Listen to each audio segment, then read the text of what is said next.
സുഹൃത്തുക്കളെ, ഈ ലോകത്തിൽ മറ്റുള്ളവരെ സഹായിക്കുക എന്നത് ഏറ്റവും വലിയ ധർമ്മമായാണ് കണക്കാക്കപ്പെടുന്നത്.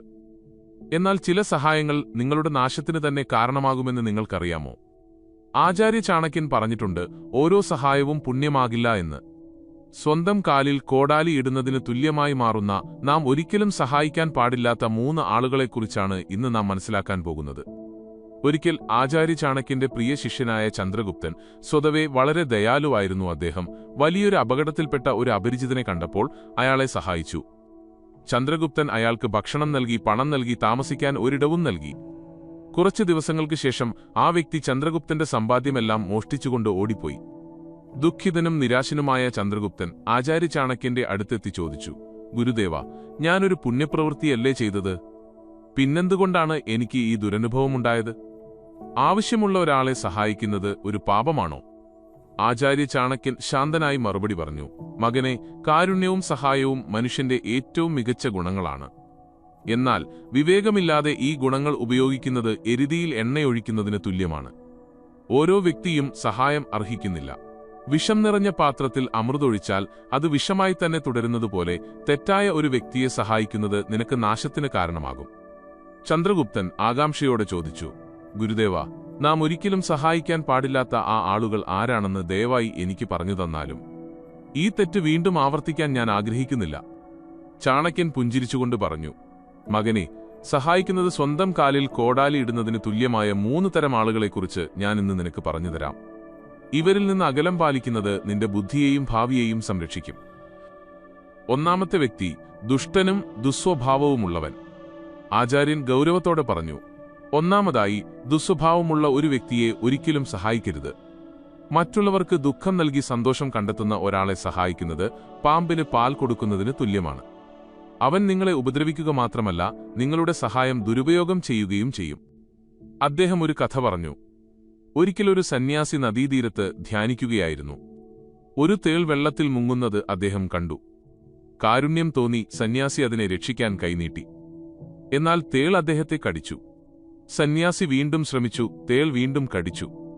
അടുത്തുനിന്ന ഒരാൾ ചോദിച്ചു, മഹാരാജാവേ, ഈ തേൾ നിങ്ങളെ വീണ്ടും വീണ്ടും കടിക്കുന്നു. എന്നിട്ടും നിങ്ങൾ എന്തിനാണ് അതിനെ രക്ഷിക്കുന്നത്? സന്യാസി മറുപടി പറഞ്ഞു, കടിക്കുന്നത് അതിന്റെ സ്വഭാവമാണ്, രക്ഷിക്കുന്നത് എന്റെ ജോലിയും. എന്നാൽ ചാണക്യൻ ചന്ദ്രഗുപ്തനോട് പറഞ്ഞു, ഇത് ആ സന്യാസിയുടെ തെറ്റായിരുന്നു. ദുഷ്ടസ്വഭാവമുള്ള ഒരാളെ സഹായിക്കുന്നത് മണ്ടത്തരമാണെന്ന് ചാണക്യനീതി പറയുന്നു. കാരണം അവൻ രക്ഷപ്പെട്ട ശേഷം മറ്റുള്ളവരെ ഉപദ്രവിക്കുക തന്നെ ചെയ്യും. ചാണക്യൻ മറ്റൊരു ഉദാഹരണം കൂടി നൽകി. മകനെ, ചരിത്രത്തിൽ നോക്കുക, മഗധയിലെ ഒരു സേനാപതി തന്റെ ശത്രുവിനോട് ക്ഷമിക്കുകയും അയാളെ സഹായിക്കുകയും ചെയ്തപ്പോൾ ആ ശത്രു അവസരം കിട്ടിയുടനെ സേനാപതിയുടെ സൈന്യത്തെ ആക്രമിച്ചു.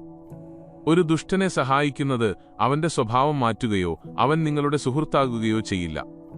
ആദ്യത്തെ അവസരത്തിൽ തന്നെ അവൻ നിങ്ങളെ നശിപ്പിക്കാൻ ശ്രമിക്കും. അത്തരം ആളുകളെ അവരുടെ കർമ്മഫലം അനുഭവിക്കാൻ അനുവദിക്കുക. രണ്ടാമത്തെ വ്യക്തി അത്യാഗ്രഹിയും നന്ദിയില്ലാത്തവനും. ചാണക്യൻ രണ്ടാമത്തെ തത്വം വിശദീകരിച്ചു. ചന്ദ്രഗുപ്ത, രണ്ടാമത്തെ വ്യക്തി വളരെ അത്യാഗ്രഹമുള്ളവനും നിങ്ങളുടെ സഹായം മറക്കുന്നവനുമാണ്. അത്തരമൊരു വ്യക്തി നിങ്ങളുടെ സഹായം സ്വന്തം പുരോഗതിക്കായി ഉപയോഗിക്കുകയും നിങ്ങളെ പിന്നിലാക്കുകയും ചെയ്യും. അദ്ദേഹം ഒരു കഥ പറഞ്ഞു. ദയയുള്ള ഒരു വ്യാപാരി ദരിദ്രനെങ്കിലും തന്ത്രശാലിയായ ഒരു യുവാവിന് ജോലി നൽകി.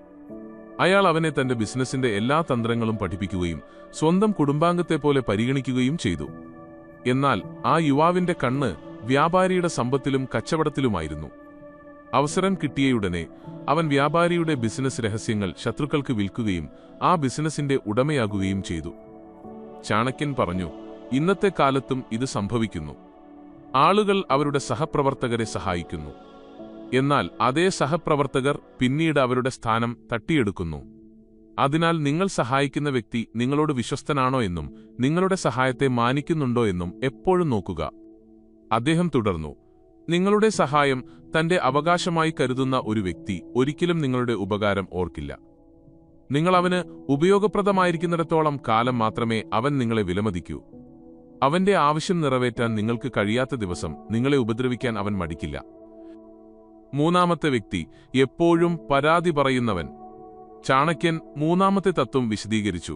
മകനെ, എപ്പോഴും പരാതി പറയുകയും എപ്പോഴും ദുഃഖിതനായിരിക്കുകയും ചെയ്യുന്ന ഒരാളെ സഹായിക്കരുത്. അങ്ങനെയൊരാൾ നിങ്ങളുടെ മുഴുവൻ ഊർജവും സന്തോഷവും ഇല്ലാതാക്കും. അദ്ദേഹം ഒരു കഥ പറഞ്ഞു. ഒരു ഗ്രാമത്തിൽ 2 സുഹൃത്തുക്കളുണ്ടായിരുന്നു. ഒരാൾ എപ്പോഴും സന്തോഷവാനും ഉത്സാഹവാനുമായിരുന്നു. രണ്ടാമൻ തന്റെ ദാരിദ്ര്യത്തെക്കുറിച്ചും വിധിയെക്കുറിച്ചും എല്ലാ കാര്യങ്ങളെക്കുറിച്ചും പരാതിപ്പെട്ടുകൊണ്ടിരുന്നു. സന്തോഷവാനായ സുഹൃത്ത് തന്റെ സുഹൃത്തിനെ ഒരുപാട് സഹായിച്ചു. പണം നൽകി ജോലി വാങ്ങിക്കൊടുത്തു, എപ്പോഴും പ്രോത്സാഹിപ്പിച്ചു. എന്നാൽ പരാതിക്കാരനായ സുഹൃത്ത് ഓരോ പരിഹാരത്തിലും പുതിയ പ്രശ്നങ്ങൾ കണ്ടെത്തി. അവൻ ഒരിക്കലും സന്തോഷവാനായില്ല. പതുക്കെ പതുക്കെ അവന്റെ സഹവാസം മൂലം സന്തോഷവാനായ സുഹൃത്തും ദുഃഖിതനാകാൻ തുടങ്ങി. അവന്റെ സ്വന്തം ജീവിതത്തിലെ പുരോഗതി നിലയ്ക്കുകയും അവൻ എപ്പോഴും സമ്മർദ്ദത്തിലാകുകയും ചെയ്തു. ചാണക്യൻ പറഞ്ഞു, ഇന്നത്തെ കാലത്തും എല്ലാ ചെറിയ കാര്യങ്ങളിലും പരാതി പറയുന്ന ആളുകളെ കാണാറുണ്ട്. കുടുംബത്തെക്കുറിച്ചോ ജോലിയെക്കുറിച്ചോ സമൂഹത്തെക്കുറിച്ചോ ആകട്ടെ, എല്ലാത്തിലും അവർ പോരായ്മകൾ കാണുന്നു. അത്തരം ആളുകളെ സഹായിക്കുന്നത് നിങ്ങളുടെ സമയവും ഊർജവും പാഴാക്കും. അവരിൽ നിന്ന് അകലം പാലിക്കുന്നതാണ് ബുദ്ധി. അദ്ദേഹം തുടർന്നു, അങ്ങനെയൊരാൾ കറുത്ത മേഘം പോലെയാണ്. പോകുന്നിടത്തെല്ലാം സന്തോഷവും വെളിച്ചവും അവർ കവർന്നെടുക്കും. നിങ്ങൾ എത്ര സഹായിച്ചാലും അവൻ ഒരിക്കലും തൃപ്തനാകില്ല. അവന്റെ നെഗറ്റിവിറ്റി നിങ്ങളെയും കൂടെ കൊണ്ടുപോകും. ചന്ദ്രഗുപ്തൻ ചിന്തിച്ചുകൊണ്ട് ചോദിച്ചു, ഗുരുദേവ, അതിനർത്ഥം നാം ആരെയും സഹായിക്കരുത് എന്നാണോ? ചാണക്യൻ പുഞ്ചിരിച്ചുകൊണ്ട് പറഞ്ഞു, അല്ല ചന്ദ്രഗുപ്ത, സഹായിക്കുക എന്നത് മനുഷ്യന്റെ ധർമ്മമാണ്. എന്നാൽ ഈ ധർമ്മം വിവേകത്തോടെ വേണം ചെയ്യാൻ. ദാനം എപ്പോഴും അർഹതപ്പെട്ടവർക്ക് മാത്രമേ നൽകാവൂ എന്ന് ചാണക്യനീതി പറയുന്നു. ഫലഭൂയിഷ്ടമായ മണ്ണിൽ വിത്ത് പാകുന്നതുപോലെ നിങ്ങളുടെ അലിവും വിഭവങ്ങളും അതിന്റെ വില മനസ്സിലാക്കുന്ന ആളുകൾക്കായി വിനിയോഗിക്കുക. അദ്ദേഹം തുടർന്നു, ജീവിതം ഒരു യുദ്ധക്കളമാണ്. ചന്ദ്രഗുപ്ത, ഇതിൽ നിങ്ങളുടെ വിഭവങ്ങൾ, സമയം, പണം, ഊർജം എന്നിവ ബുദ്ധിപൂർവ്വം ഉപയോഗിക്കണം. നിങ്ങളുടെ സഹായം ദുരുപയോഗം ചെയ്യുന്നവർ നിങ്ങളുടെ യുദ്ധായുധങ്ങൾ തട്ടിയെടുക്കുകയാണ് ചെയ്യുന്നത്. അതിനാൽ നിങ്ങളെ തന്നെ സംരക്ഷിക്കുക എന്നതാണ് നിങ്ങളുടെ ആദ്യത്തെ കടമ. ചന്ദ്രഗുപ്തൻ തലകുനിച്ചു പറഞ്ഞു, ഗുരുദേവ, കാരുണ്യവും വിവേകവും ഒരേ നാണയത്തിന്റെ 2 വശങ്ങളാണെന്ന് ഞാൻ ഇന്ന് പഠിച്ചു. ചിന്തിക്കാതെയുള്ള സഹായം പുണ്യമല്ല, മണ്ടത്തരമാണ്. എന്റെ സഹായം ശരിയായ വ്യക്തിയിലെത്തുന്നുവെന്ന് ഞാൻ ഇനി ഉറപ്പാക്കും. ആചാര്യ ചാണക്യൻ അവസാനം പറഞ്ഞു, മകനെ, ഇതാണ് ചാണക്യനീതിയുടെ സാരം. വിവേകമില്ലാതെ ഒരു ഗുണവും പ്രയോജനപ്പെടില്ല. നിങ്ങളുടെ ഊർജവും സമയവും വിഭവങ്ങളും ഇതിനെ മാനിക്കുന്നവർക്കായി വിനിയോഗിക്കുക. നിങ്ങളുടെ സഹായത്തിന്റെ വില മനസ്സിലാക്കാത്ത ആളുകൾ നിങ്ങളുടെ തകർച്ചയ്ക്ക് കാരണമായേക്കാം. ഈ വീഡിയോ നിങ്ങൾക്ക് പ്രചോദനാത്മകവും പ്രധാനപ്പെട്ടതുമായി തോന്നിയെങ്കിൽ തീർച്ചയായും ലൈക്ക് ചെയ്യാനും ഷെയർ ചെയ്യാനും കമന്റ് ചെയ്യാനും മറക്കരുത്. സഹായിച്ചതിന്റെ പേരിൽ നിങ്ങൾക്ക് നഷ്ടം വരുത്തിയ ഇത്തരം ആളുകളെ നിങ്ങളുടെ ജീവിതത്തിൽ നേരിട്ടിട്ടുണ്ടോ? നിങ്ങളുടെ അനുഭവങ്ങൾ താഴെ കമന്റിൽ പങ്കുവയ്ക്കുക. ഒപ്പം ചാണക്യനീതിയുടെ കൂടുതൽ സിദ്ധാന്തങ്ങൾ അറിയാൻ ഞങ്ങളുടെ ചാനൽ സബ്സ്ക്രൈബ് ചെയ്യുകയും ബെല്ലൈക്കൺ അമർത്താൻ മറക്കാതിരിക്കുകയും ചെയ്യുക.